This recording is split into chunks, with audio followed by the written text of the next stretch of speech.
Assalamualaikum dan salam sejahtera. Anda sedang menyaksikan Soal Rakyat bersama saya Mior Abdul Malik Rayani. Baik, seperti biasa Soal Rakyat terus kekal menjadi wadah diskusi dan juga melestari isu-isu rakyat.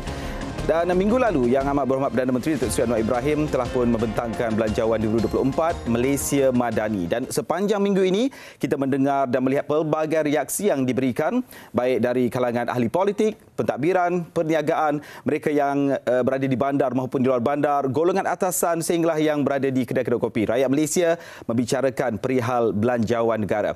114 muka surat kesemuanya yang telah dibentangkan oleh Perdana Menteri, sememangnya banyak yang boleh kita perincikan untuk perhatian bersama. Dan hari ini kami sangat berbesar hati kerana menerima kehadiran Yang Amat Berhormat Datuk Seri Ahmad Zahid Hamidi, Timbalan Perdana Menteri dan Menteri Kemajuan Desa dan Wilayah ke pentas Soal Rakyat. Terima kasih Datuk Seri kerana bersama dengan Soal Rakyat hari ini. Terima kasih Mio kerana buat sekian kalinya TV3 menjemput saya ke studio. Ya, kami pun berbesar hati sebab banyak sebenarnya kita perincikan sepanjang minggu. Kita dengarkan pelbagai peringkat pelbagai lapisan memperincikan tentang Belanjawan Negara 2024 ini. Hari ini kita nak fokuskan kepada Kementerian Kemajuan Desa dan Wilayah. 11.55 bilion yang diperuntukkan kepada Kementerian Datuk Seri sendiri. Saya ingat ini satu angka yang cukup besar dan mungkin di permulaan ini mungkin Datuk Seri Anwar Ibrahim menyatakan memang belanjawan tak boleh puaskan hati semua pihak. Tapi di peringkat KKDW sendiri, mungkin apa yang Datuk Seri lihat boleh diraikan dan boleh orang kata untuk bergerak ke depannya dengan bajet yang diberikan, Datuk Seri? Pertama-tamanya bagi pihak Kementerian Kemajuan Desa dan Wilayah dan bagi pihak seluruh penduduk di perdesaan, ingin mengucapkan berbanyak-banyak terima kasih pada Yang Amat Berhormat Datuk Seri Anwar Ibrahim kerana beliau telah memberikan kenaikan peruntukan sebanyak 4.7% daripada peruntukan 2023. Dan ini menambah kira-kira 513 juta ringgit. Ya. Kita tahu di luar bandar terdapat kira-kira 24.5% penduduk negara ini tinggal di kawasan luar bandar. Ya. Yang di mana sebanyak 8.1 juta daripada seluruh penduduk Malaysia tinggal di luar bandar dan pinggir bandar. Jadi adalah munasabah untuk penduduk di luar bandar ini diberikan peningkatan belanjawan. Kita tumpukan pada infrastruktur umpamanya, bekalan air, api dan amenities, kemudahan-kemudahan dan sebagainya. Mio.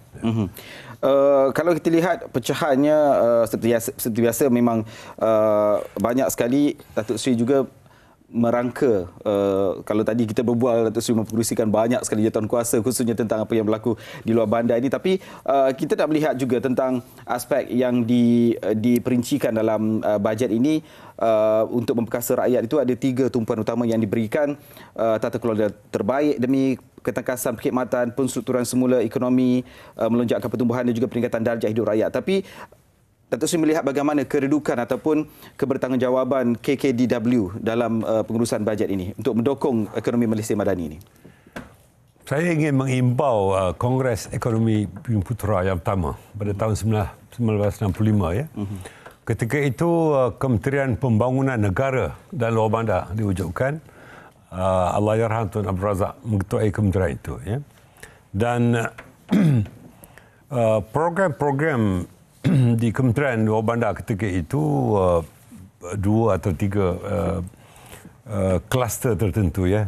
Tapi kini kami menumpukan kepada 7 kluster, ya, termasuk yang terbaru ialah soal keusahawanan, soal pendidikan, soal yang terkait dengan industri di luar bandar dan sebagainya. Ya. Artinya lonjakan ini dilakukan di mutakhir ini kerana semua program KKDW ini dipersesuaikan dengan cita rasa dan kehendak semasa. Kalau berbicara tentang luar bandar ini, tadi Datuk Seri memperincikan jumlah keseluruhannya tak lari daripada sebut luar bandar ni, tak lari kalau kita sebutkan tentang kadar kemiskinan biasanya dikaitkan dengan luar bandar ini. Jadi bagaimana Datuk Seri melihat bergerak ke depan ini dengan bajet yang diberikan, apa agaknya langkah KKDW sendiri dalam kita nak menurunkan kadar kemiskinan ini, terutama sekarang dengan pelbagai isu ekonomi yang diperkatakan ini, Datuk Seri? Alhamdulillah kadar kemiskinan yang dulunya 2022 berada di tahap 12.9%. Ya. Tahun ini menurun kepada 12%. Artinya pencapaian sebanyak 0.9% ya. Itu adalah satu pencapaian yang baik. Dan kita lihat juga dari segi peratus migrasi. Artinya orang desa, orang kampung berpindah keluar. Ya. Kita berjaya menurunkan kadar migrasi ini kepada kira-kira 3.4% gitu ya. Artinya dengan adanya peluang pekerjaan ya, di kawasan luar bandar, peluang perniagaan dan keusahawanan di luar bandar, artinya kita dapat mengurangkan ya perpindahan ke kawasan bandar. Ini dipanggil sebagai horizontal social mobility atau perpindahan cara horizontal ya. Tetapi soalnya, adakah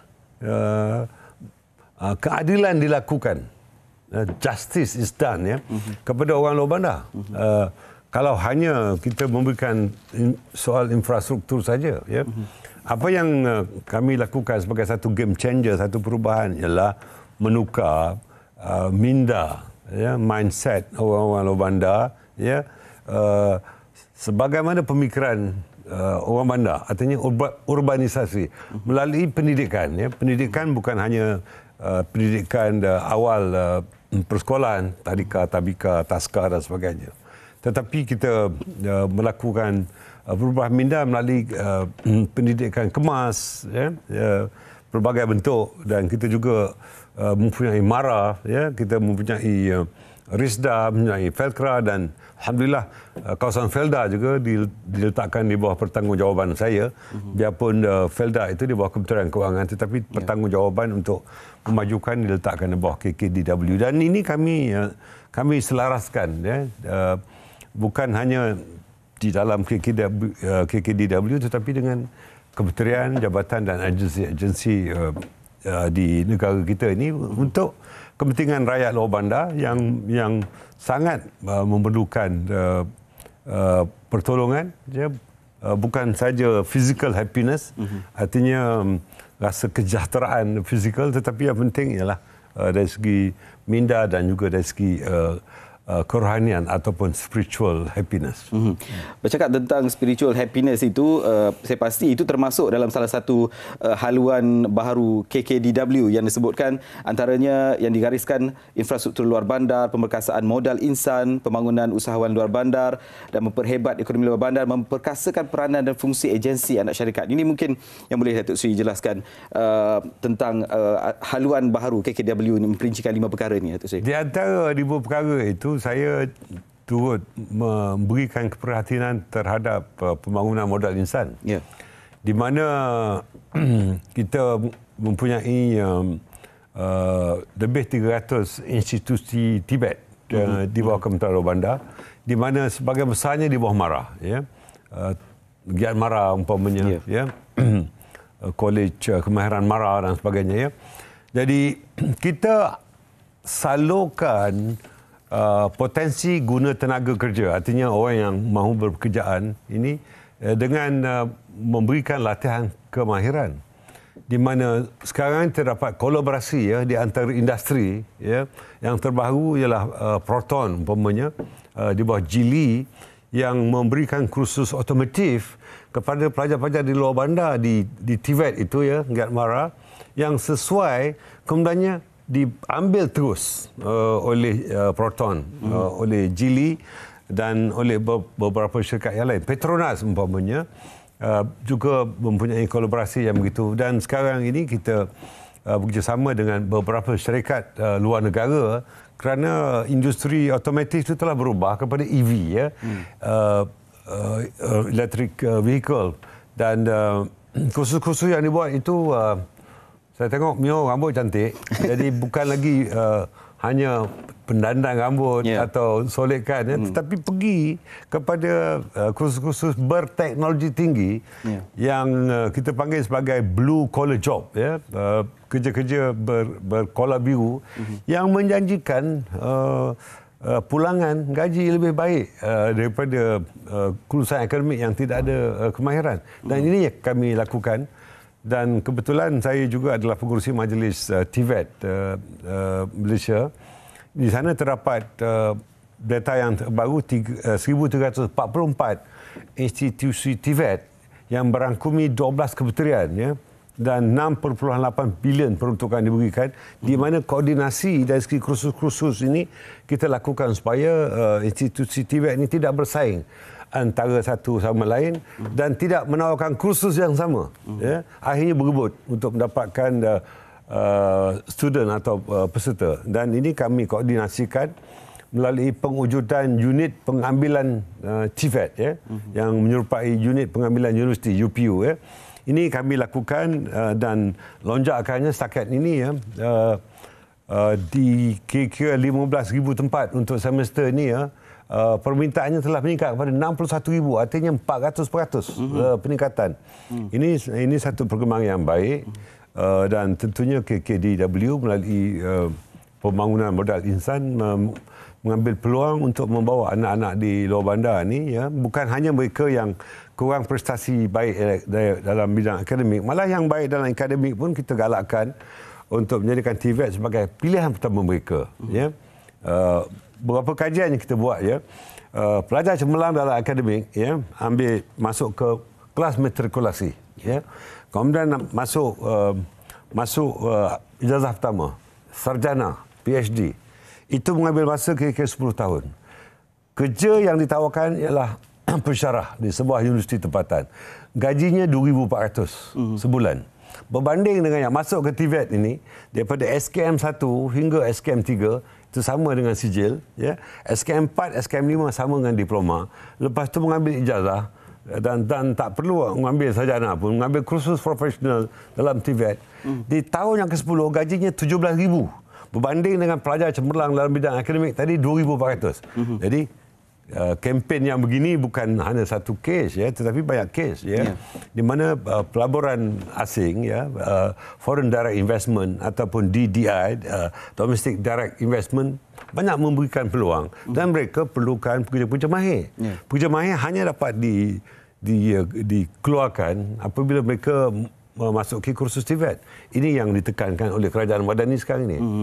Banyak sekali sebenarnya kita nak bincangkan tentang model insan ni tadi. Kalau sebut tentang TVET, ada lagi cabangnya TVET yang melibatkan pelajar tahfiz. Tapi menarik, Datuk Seri, kita nak berehat dulu seketika. Kita akan kembali selepas ini dalam Soal Rakyat. Banyak lagi yang kita nak bincangkan dengan TPM kita selepas ini. Jangan ke mana-mana, teruskan bersama TV3 dalam Soal Rakyat. Baik, anda masih lagi bersama dalam Soal Rakyat. Kita bersama dengan Yang Berhormat Timbalan Perdana Menteri dan juga Menteri Kemajuan Desa dan Wilayah, Datuk Seri Ahmad Zahid Hamidi. Datuk Seri, kita tadi sebelum rehat kita bincang panjang juga tentang tahfiz ini. Tapi ada lagi tentang TVET. Saya nak menyebutkan juga tentang tahfiz yang juga telah dikembangkan lagi. Sebelum ni kita tak terfikir untuk mengaitkan tahfiz dengan TVET, tapi Datuk Seri sudah bawakan sini idea yang cukup bernas sekali, sebab ada juga dalam, kalau melihatkan pengalaman peribadi saya, ada dalam kalangan ahli keluarga yang lepasan tahfiz. Tapi kalaulah cantiknya dari dulu ada berkait dengan TVET ini, satu yang memang sangat berbeza dalam industri pendidikan negara. Boleh Datuk huraikan sedikit tentang masa depan ataupun apa yang Datuk Seri lihat penggabungan yang cukup cantik ni, Datuk Seri? Di negara kita terdapat kira-kira 125,000 pelajar-pelajar tahfiz. Dan pelajar-pelajar yang telah melalui tasmik dan tashih, diberikan apa yang dipanggil sebagai syahadah, iaitu sijil. Dan mereka ini lazimnya yang telah hafal 30 juzuk, minda mereka cukup tajam. Betul. Dan mereka boleh dihalu arahkan ke apa sahaja bidang yang bersesuaian dengan minat mereka. Oleh kerana terlalu ramai yang menjadi hufaz, maka kita tidak mahu hanya menjadi imam ataupun pembantu imam di masjid atau surau. itu boleh diteruskan sebagai ibadah, ya. Sebab dari segi solat ni, as-salatu imaduddin faman aqam as-salatu imaduddin faman aqamaha faqad aqamaddin faman tarakaha faqad hadamaddin. Artinya mendirikan sembahyang itu mendirikan agama, meninggalkan sembahyang itu meruntuhkan agama. Itu asasnya untuk mereka hafal Quran. Tetapi selepas itu ke mana? Apa yang kita lakukan, game changer yang kita lakukan ialah dengan membawa mereka untuk masuk ke TVET. Ya. Kita telah mulakan 17 Mahatafiz yang kita TVET-kan. Ya. Daripada itu, kebanyakan mereka kita halakan ke TVET MRO, Maintenance, Repair and Overhaul, di bawah UniKL. Institusinya ialah MIAT, iaitu pembaikan maintenance kapal terbang. Ya. Jadi pelajar-pelajar tahfiz ni diberikan kursus TVET itu, akhirnya mereka jadi jurutera penerbangan. Ya. Dan mereka telah bekerja di syarikat Airbus dan juga di Boeing. Ya. Dan kita tidak pernah terfikir budak yang hafal Quran boleh ke situ. Ini kita akan tambah luaskan lagi, insya-Allah. Yang Mahmud Perdana Menteri telah memberikan peruntukan khas untuk TVET Mahatafiz ini 17 juta ringgit tambahan untuk kita bawa hufaz ni ke sana. Ya. Di samping itu juga kita didik anak-anak prasekolah ataupun pendidikan awal, di mana tadika kemas terdapat 11,000 tadika kemas, 11,800 seluruh negara, dan kita wujudkan kelas tadika pratahfiz. Artinya mereka belajar Quran, soal ibadah, soal tiharah dan soal akidah ni seawal usia 3 tahun. Ya, supaya apabila mereka berada di umur 6 tahun dan selepas itu masuk ke sekolah rendah, sekurang-kurangnya mereka mempunyai asas awal dalam. Jadi tujuannya, kemudiannya selepas mereka masuk ke tingkatan 1, tingkatan 3, tingkatan 5, jadi mereka tidak akan ada kejutan budaya lagi kalau mereka di TVET kan ataupun memilih bidang blue collar job. Ya. Jadi ini kita lakukan sebagai satu kesinambungan. Ya. Saya juga ingin berkongsi, ya, selain daripada TVET itu, MRSM juga di bawah kita, iaitu bawah MARA. Kini terdapat lebih daripada 50, saya fikir 57 sekarang MRSM. Ya. MRSM ada MRSM IGSE, MRSM Professional, MRSM Akademik dan MRSM Ulul Albab. Apa yang kita lakukan? Ulul Albab ini pengajarannya pengajar Quran. Tetapi kita masih mengekalkan pengajaran akademik. Ya. Kebanyakan pelajar Ulul Albab ni, ya, MRSM Ulul Albab ni, mereka menghafal 30 juzuk atau sekurang-kurangnya 15 juzuk, dan mereka adalah top notch student. Ya. 4 flat dia punya keputusan. Ya. Kemudian kita bawa masuk untuk A-level dan masuk ke universiti tempatan atau kebanyakannya di universiti luar negeri. Ya. Dan kesinambungan ini saya lihat tadi, ya, daripada tadika kepada sekolah rendah ke sekolah menengah melalui MRSM, dan di UniKL adalah sebuah universiti TVET di negara kita, dan kita melakukan kolaborasi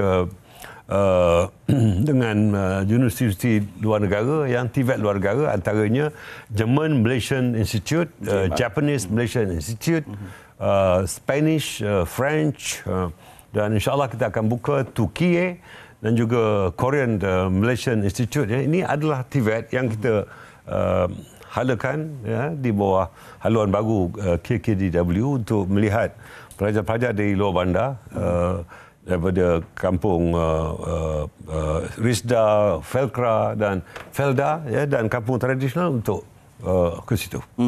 Kabarnya Kolej Politek juga sekarang sudah bergerak lebih pantas, sudah menjadi universiti, Tuk Sri. Ya. Mungkin apa agaknya harapan kepada penukaran status ini bergerak lebih pantas ke depan lah maksudnya? Ya, Kolej Politek MARA, ya, sekarang ini telah mendapat penarafan daripada ABQA, ya, sebagai sebuah universiti penuh, ya, ditukar menjadi Universiti Politek Malaysia. Ya.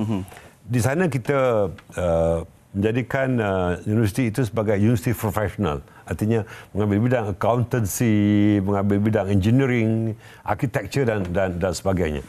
UniKL, Universiti TVET, Universiti Politek ataupun teknologi tadi sebagai profesional. Dan kita arahkan supaya anak-anak di luar bandar mendapat peluang yang sama, walaupun banyak FPTA, FPTS berikan peluang, tetapi kita arahkan kepada keterjaminan dari segi pekerjaan. Maknanya employability itu lebih tinggi kalau dimasukkan ke universiti profesional atau college TVET atau universiti TVET. Tadi bila Datuk Seri sebut tentang kemas ini, tadika kemas tu saya rasa dekat dengan ramai orang, termasuklah saya sendiri. Saya belajar di tadika kemas, ibu saya juga adalah bekas guru kemas, Allahyarham ibu saya, dan juga bapa saya adalah kaki tangan Felcra. Jadi banyak agensi yang di bawah KKDW ini sebenarnya dekat dengan masyarakat luar bandar. Bagaimana Datuk Seri melihat peranan yang dimainkan oleh agensi-agensi ini? Kalau kita sebutkan kemas, sudah pastinya banyak pemaju masyarakat di bawahnya, dan Felcra ini dengan bajet yang diberikan ini, apa lagi yang saya pasti KKDW bergerak ke depan, tapi kita perlukan juga timbal balik daripada masyarakat luar bandar sendiri, sokongan ataupun keterlibatan yang perlu daripada masyarakat luar bandar. Mungkin Mia lupa Risda. Oh ya, Risda juga. Risda juga ya. Untuk bajet madani dibentangkan oleh Yang Berhormat Perdana Menteri harga getah dinaikkan daripada RM2.50 kepada RM2.70. Bajet 2024 naik pada RM3. Cuba bayangkan berapa banyak perbelanjaan itu semata-mata untuk menolong pengembang getah, pengembang kecil getah. Untuk Felcra, kita lihat bahawa Felcra antaranya ni dekat kampung Mio, Seberang Perak. Estate padi terbesar ialah di Felcra Seberang Perak. Ya, betul. Di mana pesertanya 3 ekar untuk sawah padi, 3 ekar lagi untuk kebun sawit. Artinya kita buat synchronization dari segi pendapatan. Berapa pendapatan dia orang? Purata RM1,800 sebulan. Jadi itu purata Jadi dalam perkara ini Felcra kita lihat dalam soal keterjaminan makanan. Itu di bawah Kementerian Pertanian dan keterjaminan makanan. Terdapat 3 kategori tanah Felcra ni. Satu, tanah yang betul-betul digunakan untuk menanam kelapa sawit umpamanya. Tetapi ada underutilized, tanah-tanah yang kurang digunakan atau unutilized, tanah yang tidak digunakan langsung. Yang itu kita bantu dengan penternakan lembu, kambing, ayam, telur dan sebagainya untuk menambah supply atau bekalannya. Bila kita mulakan tahun ini untuk Felcra menyumbangkan 3.6 juta ekor ayam. Dan dari segi jumlah telur yang dihasilkan lebih daripada 60 juta. Ini kita tak nampak tetapi ini akan dapat menurunkan cara tidak langsung pengimportan ataupun harga bahan makanan untuk haiwan-haiwan ternakan begitu Jadi ini kita membantu Begitu juga kita lihat dulu di kawasan Felda, kawasan Risda, kawasan Felcra, Malap Mio mungkin tidak dimaklumkan bahawa di sana terdapat kira-kira 500,000 tiang lampu di kawasan kampung yang kita maintain dan kita tambah 50,000 yang baru. Artinya bukan kawasan bandar saja yang terang. Kawasan luar bandar pun tak juga terang. Kita tidak lagi menggunakan lampu-lampu mentol biasa yang elektriknya terpaksa dibayar. Sekarang kita menggunakan solar. Inilah pendekatan kita, iaitu renewable energy atau tenaga yang diperbaharui. Jadi perubahan-perubahan ini saya terpaksa terangkan untuk soal rakyat ni. Jika tidak orang tahu, orang tak tahu. Kalau tak nak orang tahu, duduk becik dengan surau wirid Jadi dalam hal ini pendekatan kita berbeza yang kita ucapkan terima kasih kerana TV3 dan Media Prima mendedahkan apa yang kita lakukan pada rakyat keseluruhannya. Nampak bila sebut tiang lampu tu bukan sekadar tiang lampu tapi implikasi dan juga impak dia kepada rakyat luar bandar tu sangatlah besar Tok Sri. Tok Sri, tadi kita dah menyebut juga tentang Tok Sri alang-alang menyebut tentang ternakan ayam tadi tu. Kita nak berehat tapi just nak hanya nak menyentuh sikit. Ada yang mengatakan di parlimen ada pemimpin yang mengatakan ada ayam tapi tak ada telur. Dia menyebutkan begitu. Tapi Datuk Seri dah menjelaskan di Felcra ada projek ternakan ayam pedaging dan juga membekalkan ayam ini kepada pengguna. Tapi adakah Datuk Seri melihat ini peluang yang perlu diambil oleh Felcra dengan lebih besar? Kita nak berehat dulu seketika. Kita akan kembali dengan soal itu. Selepas ini jangan ke mana-mana, teruskan bersama dalam Soal Rakyat kembali selepas ini.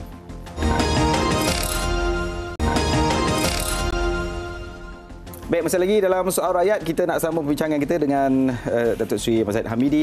Datuk Seri, tadi sebelum rehat tadi sebut pasal ayam kan, tapi kita nak sentuh tentang industri-industri ini adalah industri yang meningkatkan taraf hidup masyarakat di luar bandar. Tak lari jauh pada agensi-agensi Felcra, Risda, Felda ini dan dikabarkan 2.4 bilion akan diperuntukkan kepada ketiga-tiga agensi ini untuk aktiviti agri-komoditi. Mungkin Datuk Seri boleh jelaskan juga, kan boleh perincikan juga tentang yang ramai tak tahu sebenarnya apa aktiviti peladangan agri-komoditi ini yang boleh diperincikan. Agri daripada perkataan agro ya. Atau pertanian ya. Komoditi ialah produk-produk daripada barangan tanaman utama ya. Jadi produk-produk ini 3 agensi yang terlibat. Satu Felcra ya. Kebanyakannya kelapa sawit. Yang terbaru ialah estate padi. Selain pada Seberang Perak, kita juga wujudkan di Sabah dan Sarawak ya. Perbincangan telah diadakan yang matlamat akhirnya insya-Allah kedua-dua negeri ini akan ada kira 50,000 hektar sawah padi ataupun estate padi ya, dan Risda getah ya. Begitu juga Felda ya, getah dan kelapa sawit ya. 2.4 bilion ni kita nampak besar, tapi sebenarnya ketiga-tiga agensi ini ya, apa yang kita lakukan ialah terdapat koordinasi dari segi pengeluaran. Kita dapati yield ataupun penghasilan ya, kadar penghasilan ini agak rendah ya, kerana soal pembajaan ya, sebab kita tak mahu ada pandangan bahawa orang kita di luar bandar ni dia dalam pertaniannya dia buat 3T, tanam, tinggal, tuai. Tak mau begitu ya. Jadi mesti ada maintenance, ya, mesti ada pembajaan, mesti ada apa nama ni supaya temak sambun tidak berlaku ya. Ini kita tukar ya sikapnya ya. Ketiga-tiga agensi kita lakukan dan kita lihat keberhasilannya ya. Umpamanya dari segi getah latex ya. Kita salah sebuah negara yang mengeluarkan getah ya. Tetapi kita mengimport latex bernilai 6 bilion ringgit ya untuk industri kita. Padahal kita boleh keluarkan latex ya, daripada getah-getah Risda ataupun Felcra sendiri ya. So dalam keadaan yang begitu ya, guna tenaga kita ya, pekerja kita kurang ya, dan mungkin agak orang Perak kata renyah. Kerja dia ya, kerja dia agak renyah. Maka kita wujudkan dengan teknologi ya, baru untuk mengeluarkan latex dan sebagainya ya. Begitu juga di dalam sektor-sektor yang lain ya, umpamanya saya belum menyentuh tentang MARA umpamanya ya, dari segi pembangunan usahawan ya, sebab kebanyakannya kita memikirkan tentang industri kampung ni ya, produk-produk yang dikeluarkan tidak lain daripada chili sauce, tidak lain daripada keripik pisang, keripik ubi ya. Pasarannya adalah pasaran domestik ya, tetapi kita telah mengkoordinasikan melalui HDC, Halal Development Corporation, sebuah agensi di bawah MITI, Kementerian Pelaburan dan Antarabangsa ya, untuk kita lakukan kolaborasi supaya produk-produk ini dapat dipasarkan di luar negara ya. Kita bekerjasama dengan JAKIM untuk pengeluaran sijil halal bagi produk-produk ni. Bukan hanya makan minum saja yang halal ya. perubatan pharmaceutical, umpamanya saya ingin berkongsi sedikit ya. Sahabat saya Datuk Roshabno ya, dia mempunyai kira 400 ekar di Pahang, cara menanam durian Belanda. Yang dijual bukannya buah durian, yang dijual ialah daun durian Belanda. Berapa harga dia? $4,800 per tan. Ya, untuk apa? Untuk diekspor. Bagi apa? Untuk pharmaceutical product, untuk perubatan ya. Jadi permintaan banyak ya, serai umpamanya ya. China ya perlukan serai satu bulan tu 10 kontainer. Ya, tetapi kita keluar sikit-sikit. Hal yang betul. Ya. Bukan 1-2 kontainer keperluannya ya. Tetapi ini mesti dikoordinasikan dan kita tidak bekerja secara silo ya. Ini Kementerian Luar Bandar dah tukar nama Kementerian Kemajuan Desa dan Wilayah. Pemikiran tak tukar-tukar. Kita kerjasamalah dengan Kementerian Pertanian. Kita kerjasamalah dengan Mardi. Kita kerjasama dengan estate-estate yang lain untuk kita keluarkan produk ini ya, bukan sebagai end product ataupun produk terakhir, tetapi ini ingredient ramuan yang boleh kita pasarkan di luar negara secara besar-besaran umpamanya ya. Jadi game changers inilah yang kami lakukan dan peruntukan yang banyak yang diberikan oleh Perdana Menteri, tujuannya menteri yang bertanggungjawab pada tiap-tiap kementerian itu mesti melakukan perubahan. Saya Kementerian Orang Kampung ya, Luar Bandar ni orang kampung lah. Desa pun orang kampung, saya orang kampung. Jadi tanggungjawab saya lah untuk memajukan orang kampung. Kaedahnya ialah komitmen. Ya. Pegawai-pegawai kementerian ya, daripada KSU, TKSU, ya, ketua-ketua agensi, mereka cukup committed ya. Mereka memahami sebab sebelum kita lakukan ini semua, kita buat pembengkelan dulu ya. Bukan saya fikir bangun tidur, saya nak buat ni terus buat. Tak. Kita sama-sama fikir, lakukan brainstorming ya, supaya kita dapat secara berstruktur apa yang terdapat sekarang ni lah. Ya. Begitu juga dari segi MARA, umpamanya saya hanya sebut 2-3 perkara ya. InsyaAllah 23 hari bulan Januari tahun depan saya diberikan tanggungjawab untuk menganjurkan Kongres Ekonomi Bumiputera ya. Dan mungkin banyak lagi agensi-agensi yang akan kita wujudkan bersesuaian dengan kehendak pasaran untuk 10 tahun, 20 tahun, 30 tahun akan datang yang kita akan lakukan sebagaimana Kongres Ekonomi Bumiputera yang pertama ya, mewujudkan beberapa agensi antaranya RIDA yang tukar pada MARA, Felkra, Felda, RISDA, semuanya kongres itu. Jadi kita sesuaikan situasi semasa Kementerian Kemajuan Desa dan Wilayah dengan kita rancang untuk anak-anak kita, generasi yang akan datang bagi 20-30 tahun perancangan yang akan datang.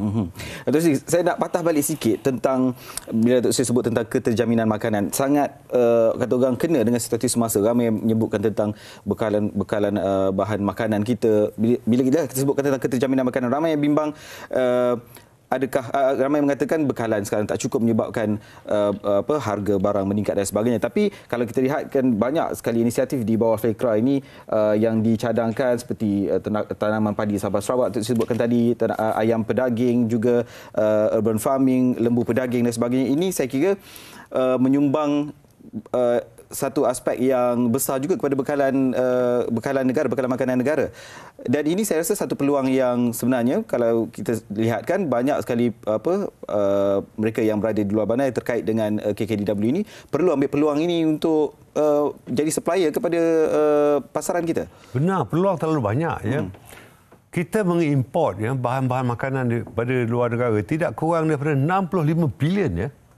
Dan kalau kita boleh keluarkan produk-produk tempatan ya, umpamanya ya, constraint atau kekangan utama ialah makanan ayam.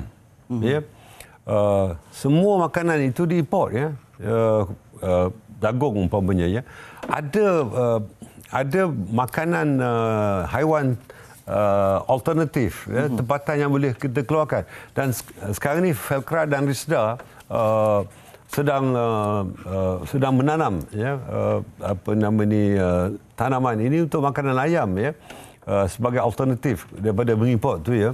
Begitu juga rumput ya, untuk makanan lembu ya, ataupun kambing ya, sama ada untuk daging ataupun susu ya. Perkara-perkara yang begini ada research, ada kajian yang dibuat oleh kedua-dua agensi Turisda dan juga FERCRA untuk dilakukan ya. Kita bukan setakat pilot project betul tiga. Kita tinggal begitu saja. Tetapi kita lakukan kajian pilot project dan kita sebar luaskan. Perkara-perkara yang begini, kita dapat kerjasama daripada agensi-agensi lain, kementerian-kementerian lain supaya akhirnya negara akan dapat bermanfaat dengan kadar bahawa rakyat yang berpendapatan rendah ya, juga akan boleh mempertingkatkan pendapatan mereka. Yang Berhormat Perdana Menteri menyebut tentang kemiskinan tegak. Ya. Mahu dinoktahkan pada akhir tahun ini. Kita lihat daripada 130,000 isi rumah atau keluarga ya, telah dapat diturunkan miskin tegak ni ke peringkat 18,000 saja sekarang ni miskin tegak. Jadi usaha-usaha yang beginilah yang dilakukan oleh KKDW dengan kerjasama Jabatan Kebajikan Masyarakat umpamanya, dengan kerjasama MARA dan sebagainya, supaya pendapatan dapat ditambah dan keluarlah daripada kedaifan dan kumpulan asnaf ya. Selama ni mungkinlah kita berikan, tapi kita tidak beri pancing. Jadi pendekatan baru kita beri pancing lah supaya dia boleh memancing ikan. Ya, tidaklah bila bagi ikan habis ikan kemudian dia minta ikan lain. Jadi pendekatan begini kita ubah, dan Kementerian Kemajuan Desa dan Wilayah mengambil inisiatif bersama-sama dengan kementerian lain untuk kita berjalan ke hadapan supaya akhirnya negara kita akan menjadi sebuah negara yang berpendapatan tinggi, walaupun mesin tegar tu pasti ada. Ya. Kalau tidak, siapa nak bayar zakat? Betul. Ya. Jadi dalam hal ini kita harus praktikal lah untuk melihat supaya kehidupan rakyat ini dapat dipertingkatkan. Baik, kita nak berehat sekali lagi Datuk Seri. Ada lagi soalan yang nak tanyakan untuk penonton-penonton Suara Rakyat ini. Kita berehat seketika, kembali selepas ini dalam Suara Rakyat. Jangan ke mana-mana, teruskan bersama TV3. Baik, ada kembali dalam Soal Rakyat. Kita masih lagi bersama dengan Yang Berhormat Timbalan Perdana Menteri. Baik, Datuk Seri, kita bercakap tentang pembangunan luar bandar ini adalah satu perkara yang diperkatakan dari dulu. Kepimpinannya bersilih ganti, nama kementerian pun telah bertukar baru dan sebagainya. Tapi ada yang cakap-cakap yang masih mengatakan pembangunan di luar bandar ni, ada yang mengatakan masih di tokau yang sama, ada yang mengatakan menyebutkan tentang ketirisan dan sebagainya. Tapi saya pasti di bawah kepimpinan Datuk Seri ada yang Datuk Seri perjuangkan. Dan bagaimana Datuk Seri melihat perkara ini? Apakah legasi yang Datuk Seri nak lihat di bawah KKDW, di bawah kepimpinan Datuk Seri ini bergerak ke depan ini, Datuk Seri? Saya bukan berhasrat untuk wujudkan legasi. Yang penting cita rasa rakyat itu ditangani. Ya. Terutamanya rakyat yang terdiri pada generasi muda, ya, generasi baru, di bawah umur Mio. Ya. Apa yang mereka perlukan? Liputan internet, ya, liputan komunikasi. Dulu kita ada 3G, ya, kemudian meningkat pada 4G. Ya. 4G pun ketika itu kita punya liputan di luar bandar sampai anak-anak sekolah naik atas pokok nak dapatkan liputan. Ya. Sekarang ni 5G. Ya. Untuk itu, ya, perniagaan online bukan hanya di bandar, di luar bandar pun dilakukan sekarang ini. Jadi saya mahu mewujudkan dengan 5G dan akan datang meningkat pada 5.5G, liputannya mesti juga dibuat di kawasan luar bandar. Yang keduanya, kita mahu supaya tahap pendidikan meningkat, ya. Sebab saya kata tadi soal social mobility, ya. Begitu juga dari segi penghijrahan supaya dapat dikurangkan, sebab dengan adanya infrastruktur dan kemudahan-kemudahan perniagaan dan sebagainya di kawasan kampung, di kawasan luar bandar. Begitu juga dari segi infrastruktur, ya. Kita tahu jalan-jalan, ya, ada jalan persekutuan, ada jalan negeri, ada jalan PBT, ada jalan di bawah KKDW. Ya. Kita sinkroniskan ni supaya pertanggungjawaban itu adalah pertanggungjawaban bersama. Kadang-kadang kalau jalan tu berlubang, kata ini bukan persekutuan menjadi di negeri. Kalau jalan tu banyak aksiden, kita ini jalan persekutuan. Ini blame game ni tidak berkesudahan lah. Apa yang kita patut lakukan, kita lakukan synchronization, kita mesti berkolaborasi bersama agar permasalahan ini akhirnya menyelesaikan masalah rakyat. Dan selain pada itu, kita harus melihat bekalan air, di Sabah dan Sarawak umpamanya. Sabah dan Sarawak menjadi wilayah dalam Malaysia 16 September yang lalu, kira-kira 60 tahun dah. Bila saya pergi ke Rumah Panjang, saya pergi kawasan pedalaman di Sabah, terutamanya di Kota Marudu dan Kudat. Ini Kota Marudu adalah daerah termiskin di Malaysia. Jadi masalah, mereka juga berhak untuk mendapat air bersih. Mereka juga berhak untuk mendapat bekalan elektrik yang tidak dijatuh. Mereka juga berhak untuk mendapat kemudahan jalan-jalan. Kita lihat umpamanya Pen Borneo, walaupun bukan di bawah kementerian saya, konektiviti daripada Pen Borneo ke kampung-kampung itu dia bertanggungjawab kementerian saya, dan kita lakukan. Begitu juga di Sabah umpamanya. Ada kawasan-kawasan yang bekalan air bersihnya tidak ada. Kita lakukan tube well, artinya kita lakukan telaga itu, kemudian kita gunakan tenaga solar untuk menyedut air itu, dan kita agihkan di kawasan Rumah Panjang, di kawasan pedalaman. Perkara-perkara begitu perlu dilakukan. Begitu juga bekalan api yang di luar daripada national grid. Kita perlu ada tenaga solar. Dan solar perlukan penukaran bateri setiap setahun. Sekarang ada teknologi menggunakan bateri yang sama dengan bateri kereta, EV. Jadi teknologi bertukar, maka kementerian juga harus bertukar ke arah begitu supaya rakyat tidak dimangsakan dengan tidak cukupan bekalan api atau air. Jadi begitu juga dari segi yang penting, saya di mukadimah tadi, introduction saya menyebutkan tentang physical happiness dengan spiritual happiness. Kita mesti seimbangkan. Wabtaghi fima atakallahu daral akhirah wa la tansa nasibaka minad dunya wa ahsin kama ahsanallahu ilaik ila hayat. Mesti ada perimbangan di antara duniawi dan ukhrawi. Barulah orang tu merasa puas. Kalau tidak, apa saja bagi, itu tak cukup, ini tak cukup. Sebab tak ada rasa syukur. Tidak rasa terima kasih. Itu sebabnya gelombang macam-macam datang. Jadi akhirnya apa yang diberi itu ibarat mencurah di air di daun keladi. Jadi dalam keadaan yang begitulah kita mesti memperimbangkan pembangunan ini, bukan saja fizikalnya tapi dari segi mindanya, sikapnya, dan kita panggil behavioral aspek atau gelagat, perlakuan itu mesti berubah sesuai dengan kemodenan infrastruktur dan pelbagai kemudahan. Ya, betul Dr. Sri mengatakan tentang kemodenan dan sebagainya, tapi mungkin kita perlu redefine ataupun mendefinisi semula desa itu. Apa yang mungkin Datuk Sri lihat, definisi desa bagaimana yang Datuk Sri lihat bergerak ke depan ini, dan apakah bentuk mentaliti yang perlu ada dalam setiap penghuni masyarakat luar bandar ini untuk sebenarnya bergerak sama-sama ke depan dengan mereka yang tinggal di bandar? Urbanisasi pemikiran. Hari Sabtu yang lalu saya pergi ke Gua Musang. Saya bertemu dengan penghulu dan Tok Batin, orang asli di seluruh Kelantan.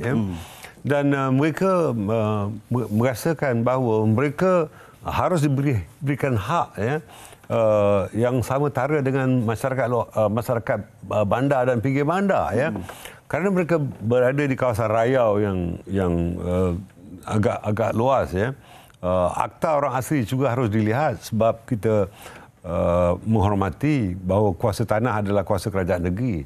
Tetapi kalau pembangunan itu tidak dapat dibuat kerana kita menjangkau satu kawasan rayau yang makin sempit, dan infrastruktur yang tidak dapat dibuat di atas tanah, kepunyaan orang lain, ini akan menyukarkan. Oleh yang demikian, kita melakukan keterangkuman kepada semua kumpulan sasaran dan semua pihak, dan insya-Allah kita akan lakukan yang terbaik. Datuk Sri, kita rangkumkan semula tentang bajet yang dibentang oleh Yang Amat Berhormat Perdana Menteri.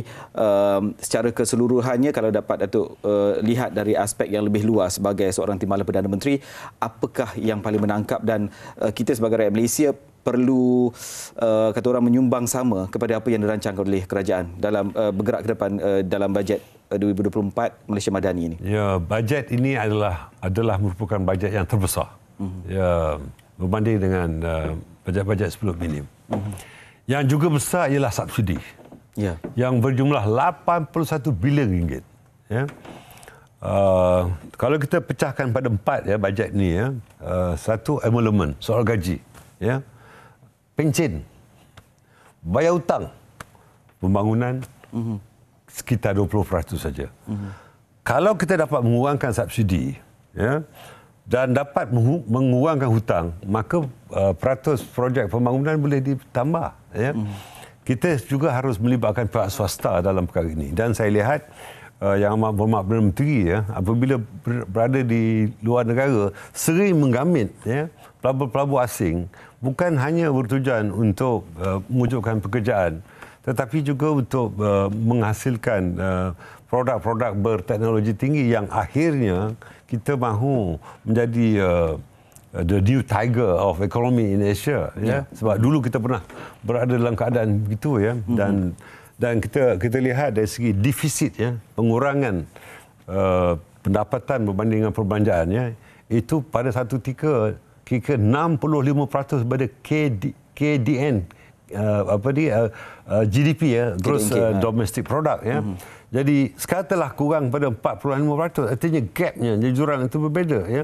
Ini menyebabkan akhirnya akan berlaku bajet yang seimbang pendapatan dengan perbelanjaan yang sama. Dalam perkara ini apa kesannya? Rating ya dari segi institusi kewangan antarabangsa ni terhadap Malaysia tinggi. Ya, dan mudah untuk kita berada di satu tahap sebuah negara yang berpendapatan tinggi dan cara tidak langsung ada keyakinan pelabur asing untuk masuk ke dalam, dan pada waktu yang sama kita menggamit juga domestic direct investment supaya kita akhirnya bila produktiviti meningkat, gaji pekerja akan meningkat. Ya. Sekarang ini gaji pekerja antara yang terendah di Asia Tenggara, dan saya harap langkah-langkah yang dilakukan oleh Yang Amat Berhormat Perdana Menteri ini untuk tempoh yang terdekat ya. Kalau beliau tidak dihentam terlalu banyak sangat ya, cari salah dia macam-macam, saya pun turut disalahkan macam-macam, kita ketepikanlah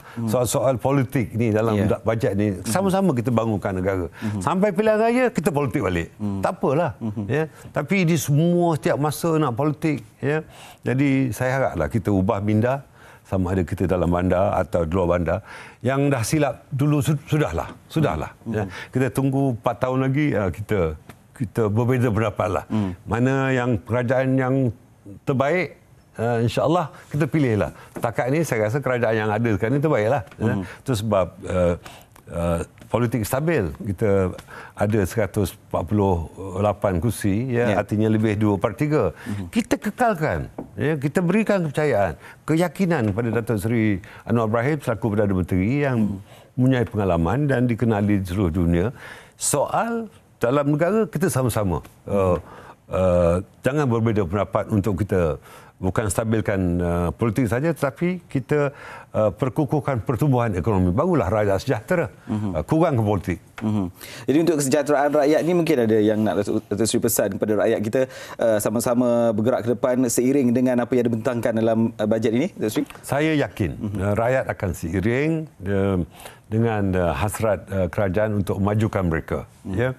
Mana-mana negara ya, apatah lagi negara Islam, asas dia ialah baldatun thayyibatun wa rabbun ghafur. Sebuah negara yang aman damai dan dapat pengampunan daripada Allah Taala. Itu sebuah negara yang barakah. Yang kita perlukan ialah soal barakah tadi ya. Dan insya-Allah kita menuju ke arah itu dengan syarat kita jangan banyak berbeza pendapat dan melayani perbezaan pendapat hingga kita hilang akhlak politik yang harus kita sama-sama jaga. Baik, Yang Amat Berhormat Datuk Seri Ahmad Zahid Hamidi, Timbalan Perdana Menteri dan juga Menteri Kemajuan Desa dan Wilayah. Terima kasih Datuk Seri kerana bersama dengan Soal Rakyat. kita jemput lagi nanti. Banyak perkara yang kita nak bincangkan tentang agensi-agensi di bawah KKDW ini. Baik, terima kasih atas perhatian anda. Doa dan harapan rakyat agar segala yang direncanakan dalam Belanjawan 2024 ini Malaysia Madani sampai kepada rakyat, dan yang paling penting sekali akhirnya nanti memakmurkan Malaysia. Terima kasih atas perhatian anda. Saya Mior Abdul Malik Rayani. Assalamualaikum dan selamat. Kita jumpa lagi dalam Soal Rakyat yang akan datang.